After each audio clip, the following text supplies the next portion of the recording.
Hey y'all, insight number 5, last one of the week. So we're in John 18, and we're going to go through 29 through 40, which takes you through to the end of John 18.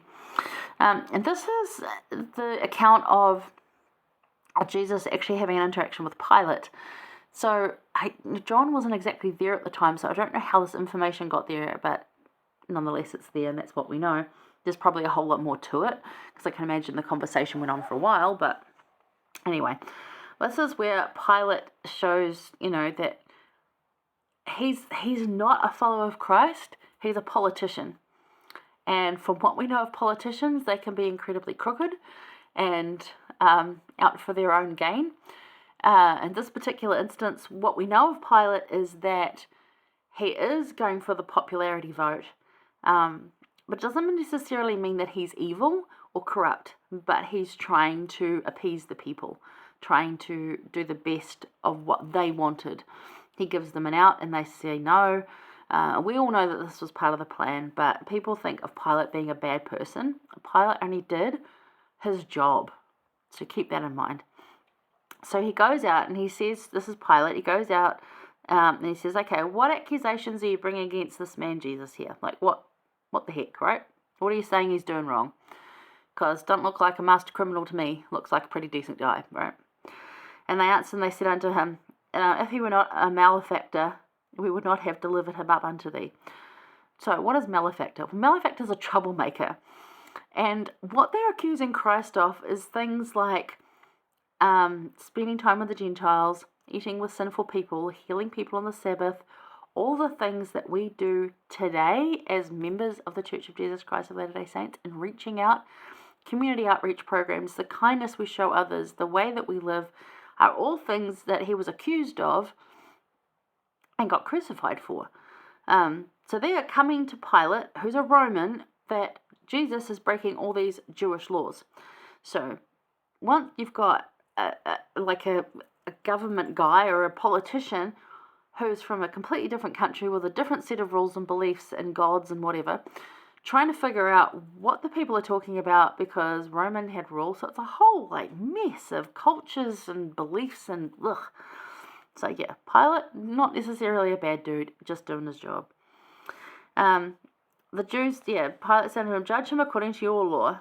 And the Jews therefore said unto him, it is not lawful for us to put any man to death.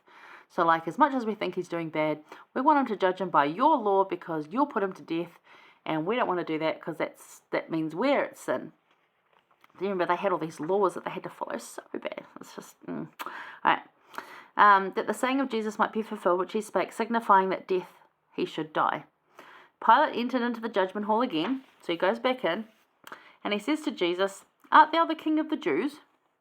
And Jesus answered, sayest thou this thing of thyself, or did others tell it of thee? So, did you figure this out by yourself, or did someone else tell you that? And Pilate answered, am I a Jew? I don't know.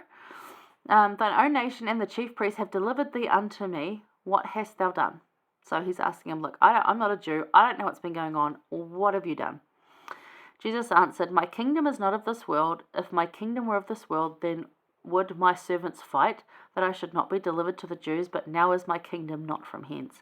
So saying his kingdom at this point in time was not earth. It was heaven bound. And while this will one day be the kingdom, and is in a way now for the kingdom of God now, but Jesus' kingdom, not at that time, no, because he wouldn't have allowed that to happen. So he's like, no, my kingdom is elsewhere. And Pilate therefore said unto him, art thou a king then? Are you a king? And Jesus answered, thou sayest I am a king. To this end I was born, and for this cause I came unto the world, that I should be a witness unto the truth, that every one that is of the truth heareth my voice.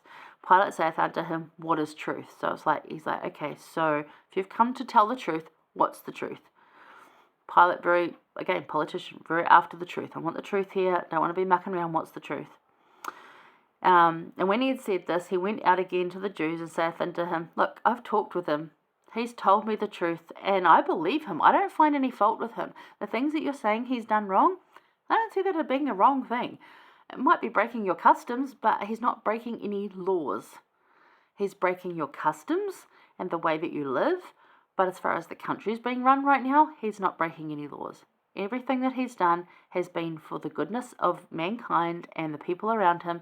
He's not offended or hurt anyone unless they have chosen to take offence. That's what he's saying. And then he says to them, because remember, he's a politician and he's doing his job, but you have a custom.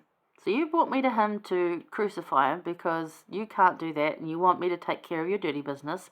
But I'd like your votes next time, and I'd like it to, that when higher ups come around here to check up, that you will tell them that I'm wonderful because I want to keep my job. That's what politicians do, right? So you have a custom that I should release unto you one at the Passover. And remember, this was Passover because they just instituted Last Supper to override Passover. But we can still do Passover. It's fine. But we have the sacrament. That was the whole point. We covered that last week. So that was the tradition they had, that I can release one unto you. So I can release him to you as a people. You get to decide, or I can release someone else. Should I release unto you the King of the Jews? And they all cried, saying, not this man, but Barabbas. Now Barabbas was a con man, a thief, a robber. He was a nasty piece of knitting that went about just causing problems. Horrible man. He was all out for himself. He was like, he was entrepreneurial, Barabbas was, but it was all for self-deprecation, and he was as you said, a con artist. He was ripping off people left, right, and centre, saying he could do these things and whatever. But this is a really good indication here that if we want answers on these things, we need to look at them. And if we know that it's truth, then stick with the truth. So Pilate says, what evil has he done? And the answer is none. He hasn't done any. So perhaps healing on the Sabbath and mixing and eating with sinners and Gentiles is sin to some. Surely not evil, though. Jesus is not evil. Pilate determines from Jesus' answers that he is the King of the Jews. It's like, okay, so you are the King of the Jews, and your kingdom isn't here because these Jews aren't liking you, but okay, you do that. Yet he's a king to all of us. And that's something that Pilate is. Because the Pilate's Roman, he's believing in Roman gods, has a whole different religion and a whole different value-based system. So, try not to judge what he was thinking was correct. He's trying to do the best he can.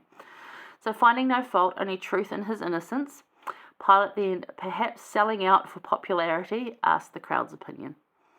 So, are you following carefully sought out truths, or are you falling to the crowd's opinion? Are you being swayed by the world, the crowd, the mob mentality? Are you being swayed by that? Are you following things that aren't true? You're looking up on the internet to find something instead of going to reliable sources? Because reliable sources these days are incredibly hard to determine which are and which aren't.